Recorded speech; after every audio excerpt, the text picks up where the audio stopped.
तो फ्रेंड्स, आज हम पढ़ने वाले हैं बिहार के प्रमुख व्यक्तित्व। दोस्तों, यदि आप बिहार एसएससी, बिहार सीजीएल या बिहार की कोई भी इम्पोर्टेंट एग्जामिनेशन जैसे कि बीपीएससी 71 जैसे एग्ज़ाम्स के लिए ये जो बिहार स्पेशल का टॉपिक है, बिहार के प्रमुख व्यक्तित्व, ये बहुत ही महत्वपूर्ण है साथियों। क्योंकि बिहार में बहुत ऐसे महान पुरुष हुए हैं जिन्होंने देश के लिए, राज्य के लिए बहुत अपने योगदान दिए हैं, तो उनसे क्वेश्चन जरूर पूछे जाते हैं। तो इस टॉपिक को पढ़ना बहुत ही महत्वपूर्ण है। तो दोस्तों, इस वीडियो में हम सारे टॉपिक्स जो है वो चाहे प्राचीन काल के महत्वपूर्ण व्यक्तित्व हो, चाहे वो आधुनिक काल के हो, चाहे वो मध्यकाल के, वो सारे टॉपिक हम लोग बात करने वाले हैं। और वीडियो के अंत में हम उन सारे व्यक्तित्व के बारे में, महान पुरुष के बारे में भी बात करेंगे जिन्हें भारत रत्न से सम्मानित किया गया है। दोस्तों, इसके लिए मैंने एक पूरा प्लेलिस्ट बना दिया गया है बिहार स्पेशल। उसके माध्यम से बिहार के और भी जो महत्वपूर्ण टॉपिक हैं उन सारे टॉपिक्स पे वीडियोस कवर बना हुआ है। आप वीडियोस को देख सकते हैं वन बाय वन करके, और उसका प्लेलिस्ट भी जो है दोस्तों वो भी हम वीडियोस के डिस्क्रिप्शन में दे देंगे। चलिए वीडियो को स्टार्ट करते हैं। और चैनल पर पहली बार है, चैनल को सब्सक्राइब कर दीजिए, वीडियो को लाइक कर दीजिए। चलिए स्टार्ट करते हैं। तो दोस्तों, बिहार के प्रमुख व्यक्तित्व, ग्रेट पर्सनालिटीज ऑफ बिहार में सबसे पहले हम देखते हैं प्राचीन काल में जो महत्वपूर्ण व्यक्ति हुए हैं उनके बारे में सबसे पहले जान लेते हैं। तो इस कड़ी में सबसे पहले जो आते हैं उनका नाम है गौतम बुद्ध। इनके बारे में आप पहले भी पढ़े होंगे, लेकिन एक बार फिर से रिवाइज कर लीजिए। गौतम बुद्ध जो है दोस्तों बौद्ध धर्म के संस्थापक थे। उनका जन्म 563 ईसा पूर्व में हुआ था। ठीक है, 563 ईसा पूर्व में इनका जन्म हुआ था। और वे शाक्य कुल के क्षत्रिय थे। किस कुल से थे दोस्तों? तो जो गौतम बुद्ध थे वो शाक्य कुल के क्षत्रिय थे भी, यह ध्यान रखिए। उन्हें ज्ञान की प्राप्ति बोध गया में हुआ। निरंजना नदी, जिसे अब फल्गु नदी के नाम से जाना जाता है, बोधि वृक्ष के नीचे। ठीक है दोस्तों, और वही जो बोधि वृक्ष है, बिहार सरकार का जो लोगो है, बिहार का लोगो है, वही उस जो है बोधि वृक्ष ही बिहार सरकार का लोगो है। उनको 483 ईसा पूर्व में कुशीनगर में महापरिनिर्वाण हो गया है। जो मृत्यु जो होता है ना दोस्तों, उसे बौद्ध धर्म में महापरिनिर्वाण कहा जाता है। तो 483 ईसा पूर्व में जो है इन्हें महापरिनिर्वाण का जो प्राप्ति हुई। उन्होंने मध्यम वर्ग का प्रतिपादन भी किया। ये बात ध्यान रखिएगा। यानी कुल मिला के जो है इनके बारे में आपको ये ध्यान रखना है कि ये गौतम बुद्ध जो थे वो बौद्ध धर्म के संस्थापक थे। इनका जन्म 563 ईसा पूर्व में हुआ था और शाक्य कुल के थे। और इन्हें जो ज्ञान की जो प्राप्ति हुई बोध गया में निरंजना नदी, जो कि वर्तमान में फल्गु नदी के तट पे हुआ, और जो बोधि वृक्ष है उसके नीचे हुआ। इस कुछ चीज़ को जो इम्पैक्ट है उनको याद रखिएगा। जानकारी के लिए आपको बता दें दोस्तों, जो गया है उनका नाम जो है अब हो गया है गया जी। जैसे आप बोलते हैं ना पंकज जी, अनिल जी, तो उस प्रकार से जो है गया का नाम क्या हो गया? गया जी। नया नाम है गया का, याद रखिएगा। और भारत का पहला जो रबर डैम है ना, वो भी गया जी बिहार में ही बनाया गया। इस बात को ध्यान रखिएगा। अगला है दोस्तों महावीर स्वामी। महावीर स्वामी के बारे में देखिए। महावीर स्वामी का जन्म 540 ईसा पूर्व में हुआ था। ठीक है, 540 ईसा पूर्व में महावीर स्वामी का जन्म हुआ था वैशाली कुंडग्राम में। ठीक है, वैशाली कुंडग्राम, यहाँ पर ध्यान रखिएगा। और उनका संबंध जात्रिक कुल से था। ठीक है, जात्रिक कुल जो है इनसे इनका संबंध था। और जो गौतम बुद्ध इनका शाक्य कुल से था। तो जो कुल का भी ध्यान रखिएगा। वे जैन धर्म के 24वें और अंतिम तीर्थंकर थे। जो महावीर स्वामी जो है जैन धर्म के 24वें और आखिरी तीर्थंकर थे, ये भी ध्यान रखिएगा। उन्होंने 12 वर्षों की कठोर तपस्या के पश्चात जिरिम्बिक गांव में रिजुपालिका नदी के तट पर, जिरिम्बिक गांव में रिजुपालिका के तट पर शाल वृक्ष के नीचे दोस्तों, शाल वृक्ष के नीचे जो है कैवल्य यानी कि ज्ञान की प्राप्ति हुई। उन्होंने 468 ईसा पूर्व में पावापुरी में मोक्ष की प्राप्ति हुई। कब दोस्तों? 468 ईसा पूर्व में जो है इन्हें मोक्ष की प्राप्ति हुई। यानी कि जो गौतम बुद्ध है और महात्मा जो बुद्ध है, इन दोनों का महावीर जो स्वामी है, गौतम बुद्ध और महावीर स्वामी दोनों का जो टाइम पीरियड देखिएगा तो लगभग एक दूसरे के समकालीन है। एक दूसरे के आसपास ही दोनों का जन्म हुआ है, फिर डेथ हुआ है। इस चीज़ को ध्यान रखिएगा। अब इसी कड़ी में चक्रवर्ती सम्राट चंद्रगुप्त मौर्य के बारे में देख लीजिए। चक्रवर्ती सम्राट चंद्रगुप्त मौर्य चाणक्य की सहायता से नंद वंश को समाप्त करके 321 ईसा पूर्व में चंद्रगुप्त मौर्य ने मौर्य वंश की स्थापना की। और उन्होंने प्रथम बार भारत के विशाल साम्राज्य को संगठित रूप में प्रदान किया। ये बात ध्यान रखिएगा। अखंड भारत के जो निर्माता हैं दोस्तों, वो चक्रवर्ती सम्राट चंद्रगुप्त मौर्य को ही कहा जाता है। अखंड भारत का निर्माता किन्हें कहा जाता है? तो चक्रवर्ती सम्राट चंद्रगुप्त मौर्य को कहा जाता है। इस बात को ध्यान रखिएगा। इन्हीं का जो गुरु है चाणक्य, जिसे आप कौटिल्य के नाम से जानते हैं, जो चंद्रगुप्त मौर्य के राजनीतिक गुरु एवं प्रधानमंत्री थे। उन्होंने राजनीतिक एवं प्रशासनिक विषयों पर आधारित अर्थशास्त्र की रचना की थी। अर्थशास्त्र की लेखक जो पूछा जाएगा आपको, तो चाणक्य ही बताना है, कौटिल्य भी आपको उन्हीं का नाम है, बात ध्यान रखिएगा। इसी कड़ी में अगला है महान सम्राट अशोक सम्राट जो है अशोक, मौर्य वंश का सबसे महान शासक, मौर्य वंश का सबसे महान शासक अशोक चंद्रगुप्त जो है का पौत्र बिंदुसार का ये पुत्र थे। ठीक है, अशोक जो है वो किनका पुत्र थे? तो बिंदुसार के पुत्र थे। और ये मौर्य वंश का जो है ये सबसे महान जो शासक बताया जाता है अशोक चंद्रगुप्त मौर्य को बताया जाता है।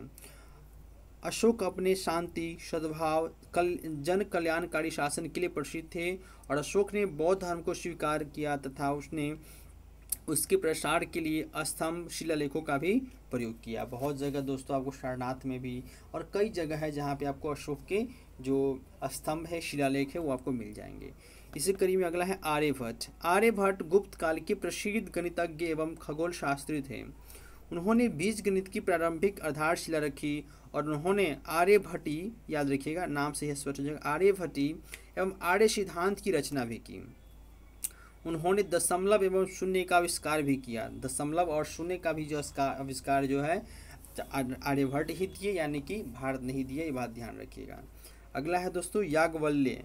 याज्ञवल्क्य जो है इनके बारे में कुछ महत्वपूर्ण चीज़ें आपको ध्यान रखना है कि याज्ञवल्क्य विदेह, जिसे मिथिला का क्षेत्र कहा जाता है, विदेह मिथिला के राजा जनक के समकालीन थे।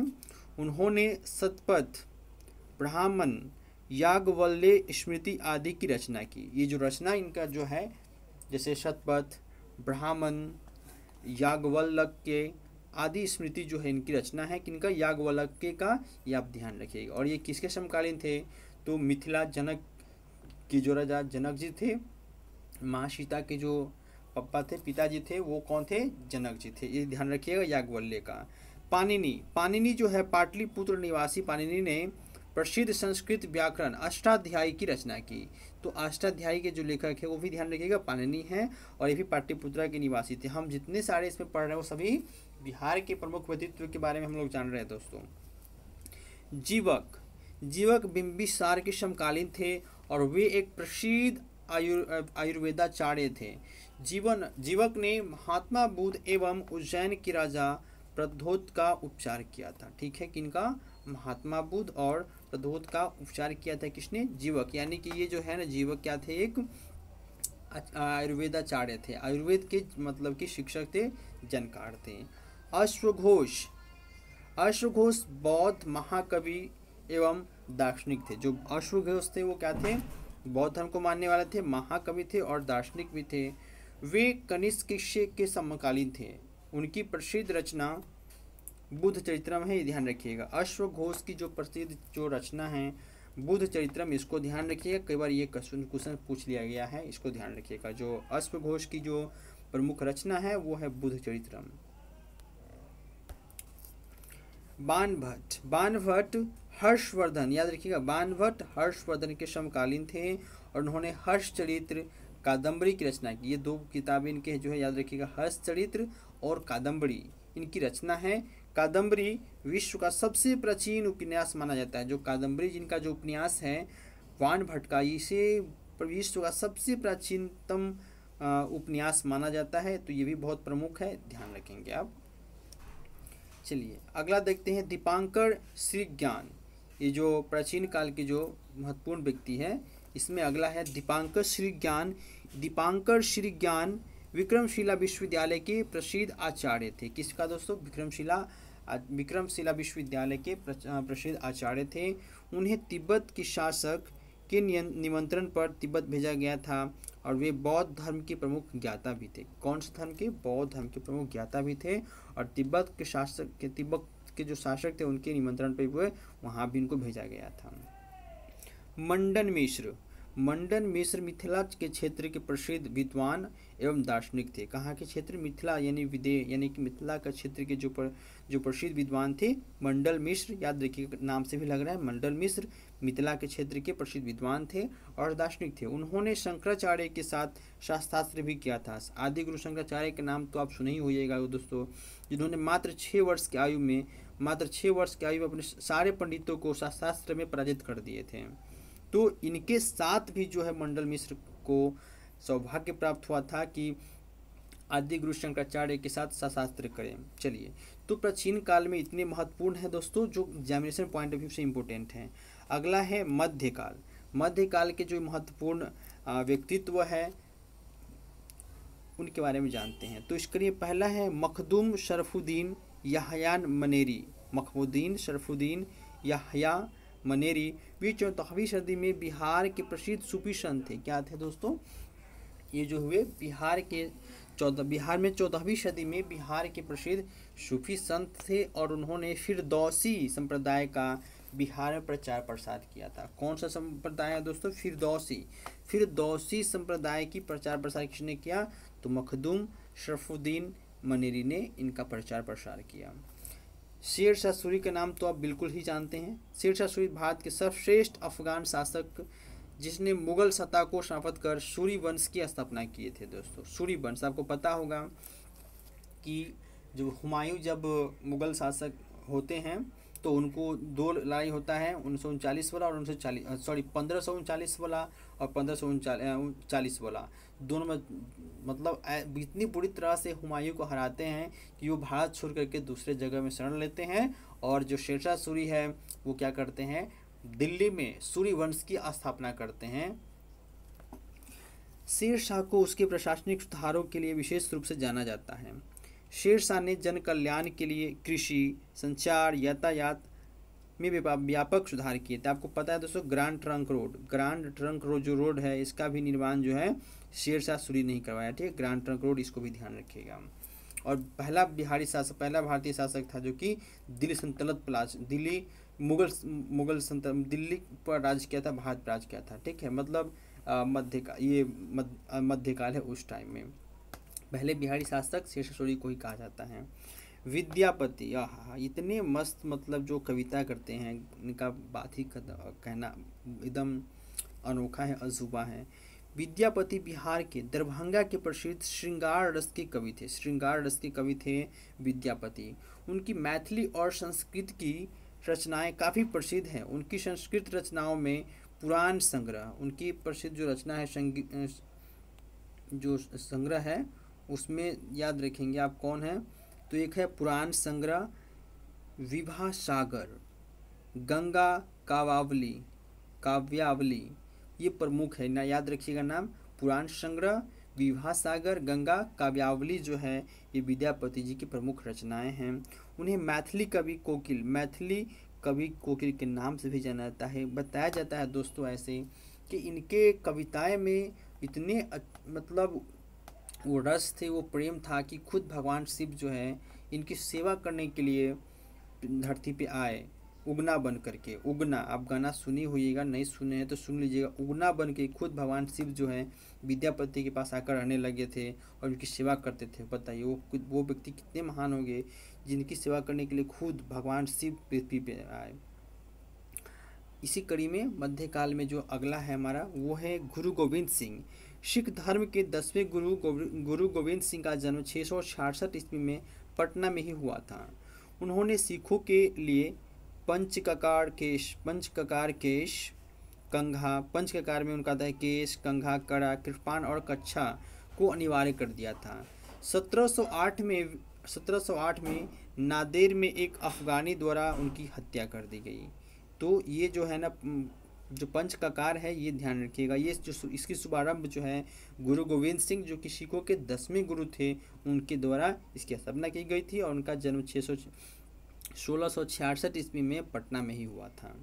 अब हम बात करते हैं आधुनिक काल के जो महत्वपूर्ण व्यक्तित्व हैं उनके बारे में बात करते हैं। आधुनिक काल का देखिए, तो आधुनिक काल में पीर अली पटना सिटी के विक्रेता जिसने पटना में 1857 की क्रांति का बिगुल फूका था। किसने? पीर अली, जो पटना में एक पुस्तक विक्रेता था जिसने कि 1857 में आज़ादी की क्रांति का जो है बिगुल फूका। अंग्रेजों से संघर्ष के पश्चात उन्हें फांसी की सजा दे दी गई, शहीद हो गए ये। बाबू वीर कुंवर सिंह, जगदीशपुर के जमींदार जिसने 1857 की क्रांति में बिहार का नेतृत्व किया। 75 वर्ष की आयु में, देखिए दोस्तों, 75 वर्ष की आयु में भी उन्होंने एक वर्ष तक अंग्रेजों के से संघर्ष किया। और चूंकि उन्होंने संघर्ष ही नहीं किया, अंग्रेजों को बुरी तरह से वो मात भी दिए थे। दोस्तों बताया जाता है कि जब वो वापस एक लड़ाई जीत करके वापस जब वो वापस लौट रहे थे जगदीशपुर, उसी आने के क्रम में अंग्रेजों ने पीछे से गोली चलाई और उनके हाथ में लग गया, इनके बाएं हाथ में लग गया। और जब गंगा जी पार कर रहे थे तो इनको ऐसा फील हुआ कि जो जहर है, विष जो है, गोली का बारूद का जो विष है वो शरीर में फैलने लगा थोड़ा थोड़ा। तो वो क्या किए, देखिए 75 वर्ष की आयु, वो कितने साहसी थे, गंगा मैया को जो है अपने पामा हाथ काट करके समर्पित कर दिए।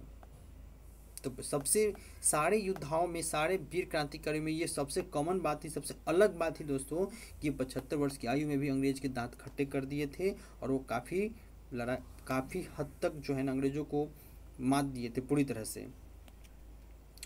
अब हम लोग देखते हैं इसके बाद डॉक्टर सच्चिदानंद सिन्हा, पृथक बिहार के निर्माता के रूप में उन्हें जाना जाता है। वे संविधान सभा के प्रथम अध्यक्ष जो कि अस्थायी थे, जिस समय डॉक्टर राजेंद्र प्रसाद जी नहीं थे, लेकिन संविधान सभा का गठन हो गया तो उस समय यही उपस्थित थे डॉक्टर सच्चिदानंद सिन्हा। चूँकि सबसे बुजुर्ग व्यक्ति यही थे उस टाइम में, तो इन्हीं को संविधान सभा के अस्थायी अध्यक्ष रूप में नियुक्त किया गया था। और फिर आगे यानी कि 11 दिसंबर 1946 को जब संविधान सभा की बैठक हुई, उसमें डॉक्टर राजेंद्र प्रसाद को संविधान सभा के अस्थायी अध्यक्ष रूप में नियुक्त किया गया। मौलाना मजहरूल हक बिहार के मुस्लिम स्वतंत्रता सेनानियों में सबसे अग्रणी थे। उन्होंने असहयोग एवं खिलाफत आंदोलन में सक्रिय भूमिका निभाई। उन्होंने पटना में 1920 में सदाकत आश्रम की स्थापना की। किसने? मौलाना मजहरूल हक ने 1920 में पटना में सदाकत आश्रम की स्थापना की। और गांधी जी उन्हें देश भूषण कहते थे। देश भूषण, आप तो यही ध्यान रखना है कि देश भूषण किसे कहा जाता है, तो देश भूषण मौलाना मजहरूल हक को कहा जाता है। और ये जो है किसने कह के पुकारे थे, तो राष्ट्रपिता महात्मा गांधी जी इनको देश भूषण कहकर पुकारे थे। डॉक्टर राजेंद्र प्रसाद स्वतंत्र भारत के प्रथम राष्ट्रपति, जिनका जन्म 3 दिसंबर 1984 ईस्वी को सिवान के जीरादेई गांव में हुआ था। 3 दिसंबर 1884 को। वे 1906 में बिहारी छात्र सम्मेलन में सक्रिय भूमिका निभाए।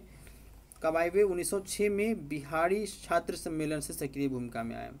वे चंपारण सत्याग्रह, असहयोग आंदोलन, भारत छोड़ो आंदोलन तक सक्रिय रहे और संविधान सभा के अस्थायी अध्यक्ष भी बने। बाबू डॉक्टर राजेंद्र प्रसाद का बहुत बड़ा योगदान रहा है भारतीय स्वतंत्रता संग्राम में। अब हम देखते हैं हसन इमाम की क्या भूमिका रही है। आइए देखते हैं हसन इमाम। पटना के निवासी हसन इमाम पेशे से बैरिस्टर थे, जिन्होंने स्वतंत्रता आंदोलन में, खिलाफत आंदोलन, सविनय अवज्ञा आंदोलन में सक्रिय रूप से भाग लिया। बिहार में उन्होंने साइमन कमीशन के विरोध में भी नेतृत्व निभाया। साइमन कमीशन कब आया था, आपको याद होगा दोस्तों। साइमन कमीशन भारत में 1928 में आता है। हालांकि इसकी गठन तो 1927 में होता है, लेकिन भारत 1928 में आता है। और भारतवासियों की तरफ से साइमन गो बैक के नारा दिया जाता है। और एक घटना भी आपको याद होगा दोस्तों, सैंडर्स के लाठीचार्ज की वजह से जो है लाला लाजपत राय की मृत्यु हो जाती है, वो भी शहीद हो जाते हैं लाला लाजपत राय। तो यही वो घटना था साइमन कमीशन, ये भी ध्यान रखिएगा। भिखारी ठाकुर का जन्म 1987 ईस्वी में सारण के कुतुबपुर में हुआ था। इनका जन्म भी सहारनपुर में हुआ, शान में हुआ। और डॉक्टर राजेंद्र प्रसाद का जन्म सिवान में हुआ। वे भोजपुरी के लोक गायक, लोक कलाकार थे। उन्हें भोजपुरी का शेक्सपियर भी कहा जाता है। भोजपुरी का शेक्सपियर किन्हें कहा जाता है? भिखारी ठाकुर का। और भारत का शेक्सपियर कालिदास को कहा जाता है, ये बात भी ध्यान रखिएगा। विदेशिया उनकी सबसे प्रसिद्ध कृति है। भिखारी ठाकुर का जो प्रसिद्ध कृति है उसका नाम क्या है दोस्तों? तो भिखारी ठाकुर का जो प्रसिद्ध कृति है उसका नाम है विदेशिया। सर सुल्तान अहमद, आप देखिए सर सुल्तान अहमद वे पटना विश्वविद्यालय के प्रथम भारतीय कुलपति थे। सर सुल्तान अहमद पटना विश्वविद्यालय के प्रथम भारतीय कुलपति थे। वे 1937 ईस्वी में वायसराय की कार्यकारी परिषद के सदस्य बने और 1941 ईस्वी में वे भारत सरकार में विधि सदस्य नियुक्त हुए 1941 में। अब है सत्येंद्र प्रसाद सिन्हा। सत्येंद्र प्रसाद सिन्हा बिहार के प्रथम भारतीय गवर्नर बने। सत्येंद्र प्रसाद सिन्हा बिहार के प्रथम भारतीय गवर्नर कौन बने? सत्येंद्र प्रसाद सिन्हा। और पटना यूनिवर्सिटी के पहले भारतीय कुलपति कौन बने? तो सर सुल्तान अहमद। ये दोनों चीज़ याद रखेंगे अच्छे से। सत्येंद्र प्रसाद सिन्हा असहयोग आंदोलन के दौरान 1921 ईस्वी में बिहार और उड़ीसा के गवर्नर पद से इस्तीफा दे दिया। जब ये आंदोलन चल रहे थे उस समय वो बिहार और उड़ीसा के गवर्नर पद पे थे, लेकिन जब ये आंदोलन स्टार्ट हुआ असहयोग आंदोलन तो उन्होंने इस पद से इस्तीफा दे दिया। राजकुमार शुक्ल, इनके बारे में बहुत बार पढ़ चुके होंगे। चंपारण के प्रसिद्ध किसान नेता थे जिन्होंने किसानों की दुर्दशा के प्रति कांग्रेस एवं गांधी जी का ध्यान खींचा। 1916 में जब लखनऊ अधिवेशन हो रहा था 1916 में, तो वहीं पर ये जा कर के राजकुमार शुक्ल जी गए और राष्ट्रपिता महात्मा गांधी से सारी बात बताई कि इस प्रकार से बिहार के चंपारण में किसानों का शोषण किया जा रहा है। तो राष्ट्रपिता महात्मा गांधी 1917 में चंपारण आते हैं और चंपारण आंदोलन करते हैं और देश की आज़ादी का बुगल फूंकते हैं बिहार के चंपारण की धरती से। अगला है साथियों मोहम्मद यूनुस। मोहम्मद यूनुस का नाम शायद आप ना सुने हो, जो सुने हो कमेंट बॉक्स में बताएंगे कि पहले से कितने लोग जानते हैं। मोहम्मद यूनुस 1937 के चुनाव के पश्चात बिहार के प्रथम प्रधानमंत्री और मुख्यमंत्री का पद का उसको कहा जाता था, तो मुख्यमंत्री का पद ग्रहण किया। आपको याद होगा दोस्तों, जब 1937 में पहला जो विधानसभा चुनाव हुआ था तो चूँकि बहुमत डॉक्टर श्री कृष्ण सिंह के पास ही आया था, लेकिन कुछ मतभेद की वजह से डॉक्टर श्री कृष्ण सिंह मुख्यमंत्री बनने से इनकार कर दिया गया था। तो सबसे पहला जो बनाए वो मोहम्मद यूनुस को ही बिहार के प्रथम मुख्यमंत्री के रूप में शपथ ग्रहण किए और उनकी सरकार ज़्यादा दिन चल नहीं पाई, यानी कि जो बातें रखी गई थी डॉक्टर श्री कृष्ण सिंह के सामने वो बातें फिर मान ली गई और कुछ ही दिनों के बाद फिर से डॉक्टर श्री कृष्ण सिंह अपने मंत्रिमंडल का गठन करते हैं और फिर सरकार बनाते हैं। अब डॉक्टर श्री कृष्ण के बारे में देखते हैं। इनका जन्म 1987 ईस्वी में नवादा के खनवा में हुआ था। नवादा जिला के खनवा में हुआ था, लेकिन इनका पैतृक गांव श्री कृष्ण सिंह को इनका पैतृक गांव शेखपुरा के बरबीघा में था। बिहार के सक्रिय स्वतंत्रता सेनानी रहे जो स्वतंत्र बिहार के पहले मुख्यमंत्री बने। स्वतंत्र बिहार के पहले मुख्यमंत्री बने। हालांकि मुख्यमंत्री तो ये बताए ना, वो कुछ दिन मोहम्मद यूनुस के कुछ दिनों के बाद ही बन जाते हैं, लेकिन अब एक दिन के बोले फिर भी जो पहले शपथ लिए पहला नाम तो उन्हीं का आएगा। तो मोहम्मद यूनुस का नाम है पहले बिहार के मुख्यमंत्री के रूप में।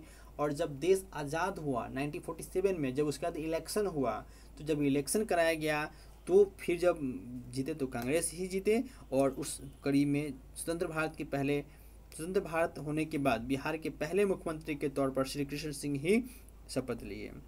और श्री कृष्ण सिंह को बिहार केसरी के नाम से जाना जाता है। बिहार केसरी के नाम से किया जाता है, श्री कृष्ण सिंह को बिहार केसरी के नाम से भी जाना जाता है। और आधुनिक बिहार का जो निर्माता है श्री कृष्ण सिंह को ही जाना जाता है। ठीक है।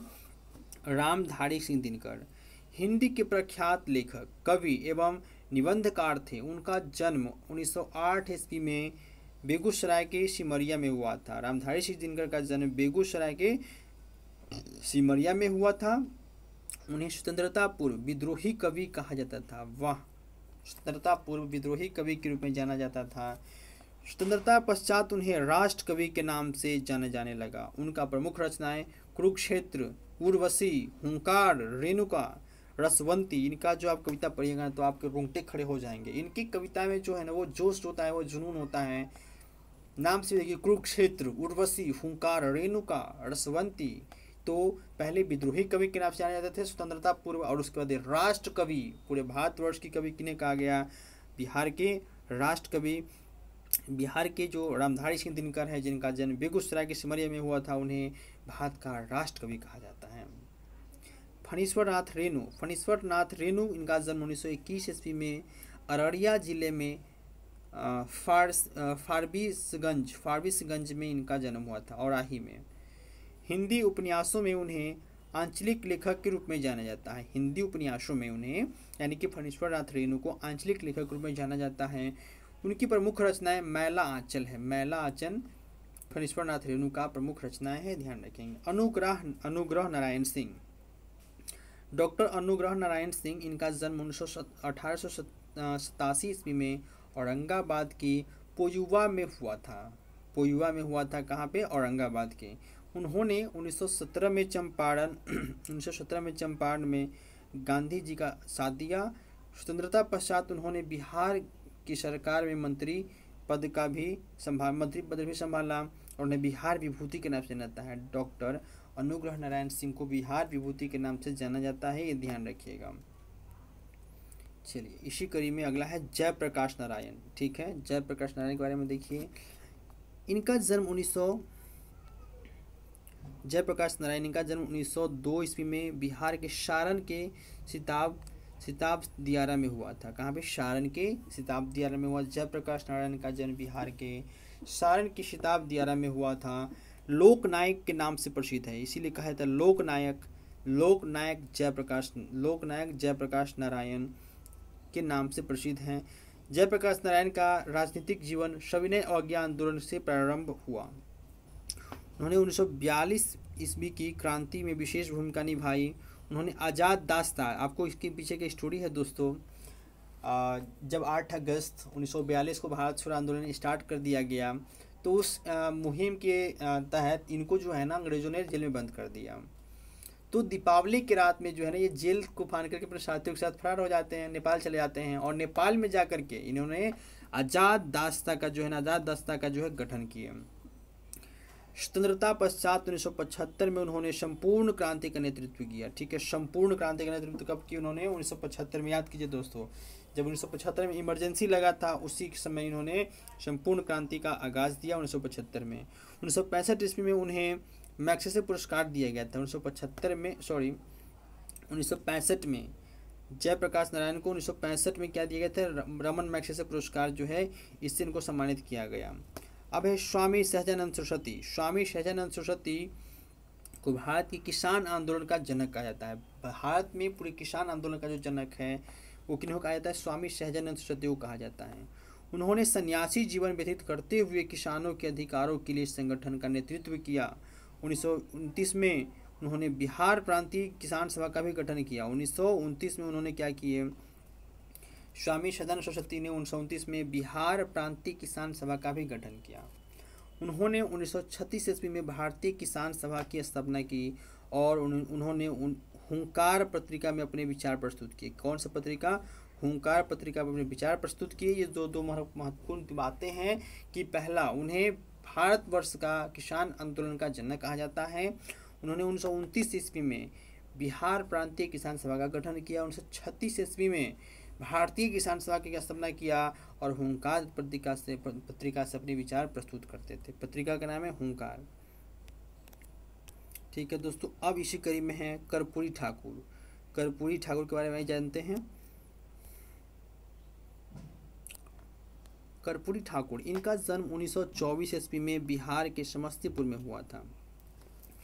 उन्हें गरीबों की मसीहा के रूप में जाना जाता है। कर्पूरी ठाकुर को गरीबों की मसीहा के रूप में जाना जाता है। स्वतंत्रता पश्चात वे बिहार के दूसरे उप मुख्यमंत्री बने। बाद में उन्होंने 1970 ईस्वी में मुख्यमंत्री बने। कर्पूरी ठाकुर बिहार में 2 बार मुख्यमंत्री बनते हैं दोस्तों। ठीक है, 2 बार बिहार के मुख्यमंत्री बनने का सौभाग्य मिलता है कर्पूरी ठाकुर को। और इन्हें 2024 में मरणोपरांत जो है भारत रत्न से भी सम्मानित किया जाता है कर्पूरी ठाकुर को। अगला है राहुल सांकृत्यानंद। वे हिंदी के प्रमुख साहित्यकार थे। उनका मूल नाम केदारनाथ पांडे था। राहुल सांकृत्यानंद का मूल नाम क्या है? मूल नाम इनका केदारनाथ पांडे था। उनका जन्म 1893 ईस्वी में उत्तर प्रदेश की आजमगढ़ में हुआ। उनके ज्ञान भंडार के लिए उन्हें महापंडित की संज्ञा दी गई, उपाधि दी गई।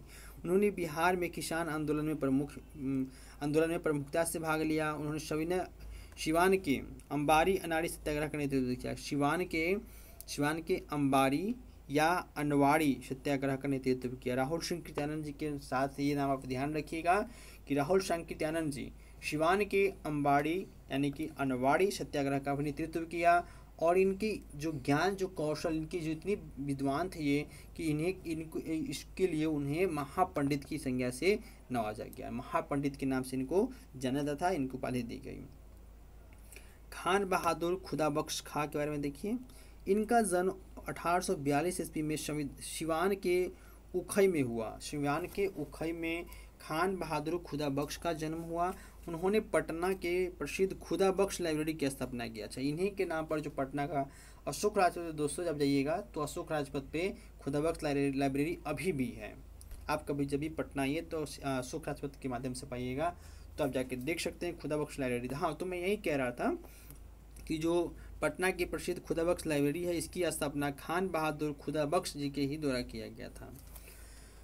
स्वतंत्रता पश्चात इसे राष्ट्रीय धरोहर मानते हुए 1969 ईस्वी में संसद द्वारा पारित प्रस्ताव के तहत नियंत्रण भारत सरकार द्वारा किया जाने लगा। ये जो लाइब्रेरी है खुदाबख्श लाइब्रेरी, ये भारत सरकार के द्वारा नियंत्रण किया जाने लगा 1969 के पश्चात। राम वृक्ष बेनीपुरी। राम वृक्ष बेनीपुरी, इनका जन्म 1899 ईस्वी में मुजफ्फरपुर के बेनीपुरी गांव में हुआ था। ठीक है, बेनीपुरी गांव में इनका जन्म हुआ था। ऐसा कहा जाता है दोस्तों, जब इनका मतलब ये जो बेनीपुरी नाम है, इनकी लोकप्रियता को देखते हुए राम वृक्ष बेनीपुरी की लोकप्रियता को देखते हुए इनका गांव का नाम पहले कुछ और था, तो बाद में इनके गांव का नाम बेनीपुरी रख दिया गया। तो काम इस प्रकार कीजिए दोस्तों कि लोग आपके नाम से जाने। बताइए, इनके नाम का जो है प्रसिद्धि की वजह से इनके गांव का नाम बदल करके बेनीपुरी रख दिया गया। तो कहाँ पे दोस्तों? ये मुजफ्फरपुर में पड़ता है। इन्होंने स्वतंत्रता आंदोलन में सक्रिय भूमिका निभाई और जेल भी गए। उन्हें युवक नामक समाचार पत्र का संपादन किया। याद रखिएगा, ये सब पूछा जाता है। युवक नामक समाचार पत्र का संपादन किसने किया? तो राम वृक्ष बेनीपुरी। याद रखिएगा, युवक नामक समाचार पत्र का संपादन किसने किया? राम वृक्ष बेनीपुरी ने। उनकी प्रमुख रचना माटी की मूर्ति, चिता के फूल, संघमित्रा, तथागत, ये इनकी प्रमुख रचनाएं हैं। माटी की मूर्त, चिता के फूल, नाम में देखिए कितनी कंट्रोवर्सी है दोस्तों, संघमित्रा, तथागत, ये जो है इनकी प्रमुख रचना है राम वृक्ष बेनीपुरी की। आप देखिए नागा अर्जुन।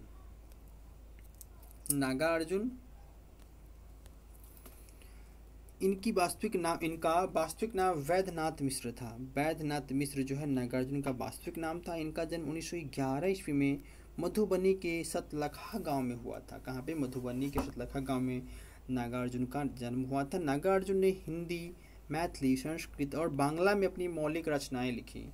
उनकी प्रसिद्ध रचनाएं युगधारा, प्यासी पथराई आंखें, बलचनमा, शतरंगे पंखों वाली, तालाब की मछलियाँ आदि, ये जो है नागार्जुन की प्रमुख रचनाएं हैं। बिस्मिल्लाह खां, सनाई वादक बिस्मिल्लाह खां। उस्ताद बिस्मिल्लाह खां का जन्म 1916 ईस्वी में बिहार के बक्सर के डुमराव गांव में हुआ था। कहाँ पे दोस्तों? बक्सर, नाम तो आप सुने ही, बक्सर का जो हुआ था आंदोलन, पता ही होगा, बक्सर का युद्ध, प्लास्टिक का युद्ध पढ़े ही हैं। तो बक्सर के डुमराव गांव में हुआ था। वे शहनाई वादन के लिए विश्व प्रसिद्ध थे। उन्होंने भारत स्वतंत्रता दिवस 15 अगस्त 1947 पर लाल किले के प्राचीर से शहनाई वादन किया और परिणाम स्वरूप 2001 में उन्हें भारत रत्न से भी सम्मानित किया गया। 2001 में भारत रत्न भी सम्मानित किया गया। और पीछे मैं आपको दोस्तों बताया नहीं हूँ कि लोकनायक जयप्रकाश नारायण को भी 1999 में भारत रत्न से सम्मानित किया जाता है। ठीक है, चलिए अब इसी करीब हम सारे लोग एक साथ देख लेते हैं कि बिहार की जो वो विभूति जिन्हें भारत रत्न से सम्मानित किया गया है, एक पेज में हम देख लेते हैं। तो दोस्तों इस पेज में हम देखते हैं कि बिहार के कौन कौन से विभूति है जिन्हें भारत रत्न दिया गया है। तो सबसे पहला आता है one and only one, doctor Rajendra Prasad. इन्हें 1962 ईस्वी में भारत रत्न से सम्मानित किया गया था। इनके उत्कृष्ट कार्य क्या थे? आप बखूबी इनसे रूबरू है। जैसे कि ये स्वतंत्रता सेनानी थे, संविधान सभा के अध्यक्ष थे और भारत के प्रथम राष्ट्रपति के रूप में भी इनका चुनाव किया गया। दूसरा है जयप्रकाश, लोकनायक जयप्रकाश नारायण, याद रखिएगा लोकनायक जयप्रकाश नारायण, इन्हें 1999 ईस्वी में भारत रत्न से सम्मानित किया गया था। 1999 में इनकी भी जो भूमिका देखिएगा तो ये स्वतंत्रता सेनानी थे, आज़ाद दास्ता के संस्थापक थे, आपको स्टोरी बता ही चुके हैं हम, और संपूर्ण क्रांति के जनक थे। 1975 में संपूर्ण क्रांति का ये आगाज़ किए थे, ठीक है, याद रखिएगा। शहनाई वादक उस्ताद बिस्मिल्लाह खां, इन्हें 2001 में भारत रत्न से सम्मानित किया गया। सुप्रसिद्ध शहनाई वादक थे और बिहार गौरव सम्मान से भी सम्मानित हैं। कर्पूरी ठाकुर, आपको पहले भी बता चुके हैं हम, कर्पूरी ठाकुर बिहार के 2 बार मुख्यमंत्री और 1 बार उप मुख्यमंत्री भी रह चुके हैं, और लेटेस्ट में हाल ही में 2024 में इन्हें भारत रत्न से सम्मानित किया गया है। ये समाजवादी नेता थे और ये बिहार के भूतपूर्व मुख्यमंत्री उप मुख्यमंत्री भी थे, और बिहार में आरक्षण के जन्मदाता भी जो है वो कर्पूरी ठाकुर ही है। तो दोस्तों इस प्रकार से बिहार की विभूति जिन्हें भारत रत्न दिया गया है कंप्लीट होता है। और दोस्तों इसके साथ ही बिहार के जो महत्वपूर्ण व्यक्ति है ये टॉपिक भी कंप्लीट होता है। मुझे नहीं लगता है कि यदि इतना कुछ आप पढ़ के जाएंगे तो आपका कुछ भी इसे छूटने वाला है। हाँ, ज़रूरी है आपको इस चीज़ को आप पढ़ लिए तो आपको रिवीजन करना अनिवार्य है। दोस्तों अगर अभी तक आप चैनल को सब्सक्राइब नहीं किए, चैनल को सब्सक्राइब कर दीजिए, वीडियो को लाइक कर दीजिए। और दोस्तों यदि आप इस क्लास का PDF चाहते हैं तो हमारे टेलीग्राम चैनल पंकज इन्फोटेक पे ज्वाइन कर सकते हैं, जिसका लिंक वीडियो के डिस्क्रिप्शन में भी दिया हुआ है, वहाँ से आप ज्वाइन कर सकते हैं।